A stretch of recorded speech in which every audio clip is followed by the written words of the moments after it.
In the 18th century, Newcastle's third biggest export was not steel, it was not ships, it was human urine. Collected in barrels across the city, loaded onto boats, and shipped down the coast to North Yorkshire, where the ammonia was used to fix bright dyes to cloth. Some of the most vivid dresses in Victorian London owe their colour to the contents of Tyneside toilets. And there is a theory, not proven but widely repeated, that the phrase "taking the piss" originated from sailors on these urine ships denying what their cargo actually was. Newcastle built a commercial industry out of something every other city flushed away. And that might be the most Newcastle fact that has ever existed. These are 10 facts about this city that will make you see it completely differently. Number 10. Near Newcastle Cathedral, above a back doorway that most people walk past without looking up, there is a carving. It has fangs, it has claws, and it is staring directly down at what used to be a graveyard. Locals call it the vampire rabbit, and nobody is entirely sure why it is there. One theory says it was placed to frighten off body snatchers who were raiding graves in the area during the era when surgeons paid cash for fresh corpses. Another links it to the work of Thomas Buick, the famous Newcastle engraver, and his illustrations of hares. A third theory suggests pagan Mad March hare symbolism, older and darker than Christianity, embedded into the stonework of a building next to the cathedral. Whatever the real explanation, the carving has been there for generations, silently watching the street from above. Fangs bared, claws extended, positioned directly over a former burial ground. Most people in Newcastle have never noticed it, but once someone points it out, you cannot stop seeing it, and you cannot stop wondering what it was meant to keep away. Number 9. In 1733, a travelling showman climbed to the top of the castle keep in Newcastle and jumped. He had rigged some kind of apparatus, possibly a crude glider or a rope system, and he survived. The crowd loved it, so he decided to do it again, this time with a donkey. The logic, if you can call it that, was presumably that if a man could fly off the castle, an animal could too. The donkey was brought to the top of the keep, launched into the air, and crashed directly into the watching crowd below. The animal did not fly. It fell into people. Historical accounts are brief on the aftermath, but the image is vivid enough to survive almost 300 years. A man standing on a medieval castle in Newcastle, shoving a donkey off the roof in front of a paying audience, and the donkey landing on the spectators. This is the kind of event that could only happen in a city where ambition consistently outpaces common sense. Number 8. There is a tunnel beneath Newcastle that is 2.5 miles long, and it has had more careers than most people. The Victoria Tunnel was built in the 19th century as a coal wagonway, designed to transport coal from the collieries down to the river for loading onto ships. When that industry declined, the tunnel sat empty. During the Second World War, it was converted into an AIR raid shelter, protecting thousands of Newcastle residents from German bombing raids. After the war, someone decided to try growing mushrooms in it.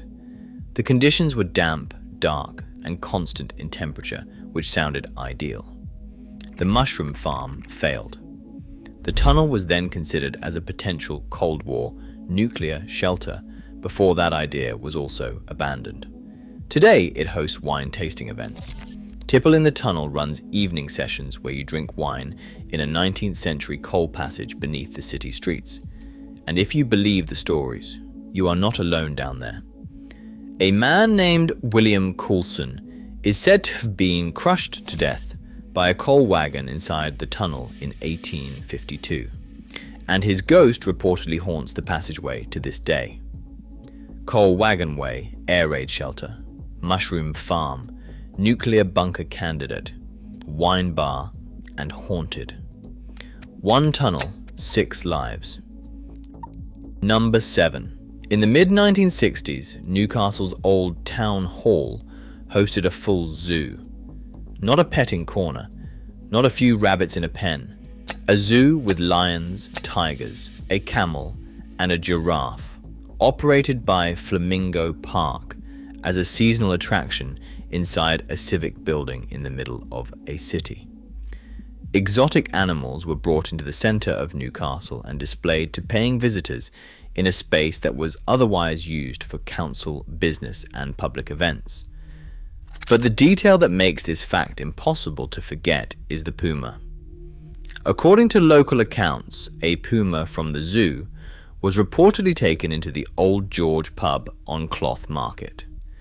Whether it was a publicity stunt, a dare, or just the kind of thing that seemed reasonable in 1960s Newcastle is unclear. But somewhere in the history of this city, a large wild cat was walked into a pub, and everyone apparently just carried on with their evening. Newcastle had a zoo in its town hall and a puma in its pub, and somehow neither of those things made national headlines. Number 6. When King James II was deposed in 1688, the people of Newcastle did not wait for instructions on how to feel about it. They went straight to his bronze equestrian statue, one of the grandest symbols of royal authority in the city, hauled it down and threw it into the River Tyne. The statue sat at the bottom of the river until someone decided that wasting good bronze was pointless. The metal was recovered, melted down, and recast into bells for All Saints' Church. A king's monument torn from its pedestal by the public, dumped in a river, fished out and turned into church bells. The defiance is obvious, but the practicality is what makes it feel so specifically Newcastle. They did not just destroy the statue, they recycled it. The bells that rang out over the city for generations afterwards were literally made from the melted body of a deposed king's horse and rider. Every time those bells sounded, they were ringing with royal bronze that the city had decided to repurpose on its own terms. Number 5. In the middle of Newcastle, right next to the city centre, there is an open common bigger than Hyde Park, Hampstead Heath, and New York's Central Park combined. The Town Moor covers roughly 1,000 acres of grassland, and it has been there for centuries. Under ancient rights dating back to the 13th century and formalized in the Town Moor Act of 1774, freemen of Newcastle are entitled to graze cattle on the land, up to 800 cows, in the middle of a major city. This is not a historical footnote. It still happens. You can be walking to work in Newcastle and pass a herd of cattle grazing on common land under medieval law. And then, every June, Europe's largest travelling fun fair arrives. The Hoppings sets up on the Town Moor with enormous rides, food stalls, and hundreds of thousands of visitors, all on the same field where cattle graze for the rest of the year. Roller coasters and cows, ancient grazing rights and candy floss. No other city in England has anything remotely like it. 5 facts in, and Newcastle has already given you a vampire rabbit, a flying donkey, a haunted wine tunnel, a puma in a pub, and a king melted into church bells. Subscribe, because the back half is where it gets darker. Number 4. During a 17th century siege of Newcastle, a Scottish army surrounded the city, and its commander sent a message to the mayor. He threatened to destroy the steeple of St. Nicholas's Church, one of the most prominent landmarks in the city. The mayor's response was not to negotiate. It was not to surrender.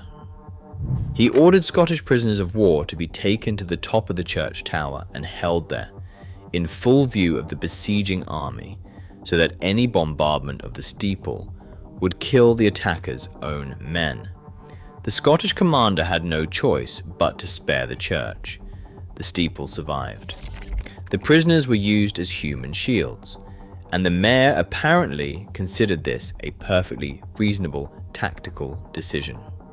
St. Nicholas's Church still stands in the centre of Newcastle today, its medieval steeple intact, saved not by peace or diplomacy, but by a mayor who was willing to put prisoners of war in the line of fire and dare the other side to shoot. Newcastle has never been a city that backs down politely. Number 3. In the 18th century, Newcastle collected human urine on an industrial scale. Barrels were placed around the city filled by the public, and the contents were shipped south to North Yorkshire, where the ammonia was essential to the alum dyeing industry. Alum was used to fix colours to cloth, making dyes permanent and vibrant, and the best source of ammonia available at the time was human urine. Newcastle, already exporting coal and beer in enormous quantities, added pee to the list and made it the city's third largest export. The commercial impact was real. Some of the brightest, most fashionable fabrics in Georgian and Victorian England were coloured using a process that relied on ammonia shipped from Tyneside. There is a reasonable argument that vivid London fashion owed a quiet debt to the contents of Newcastle's collection barrels. And then there is the phrase.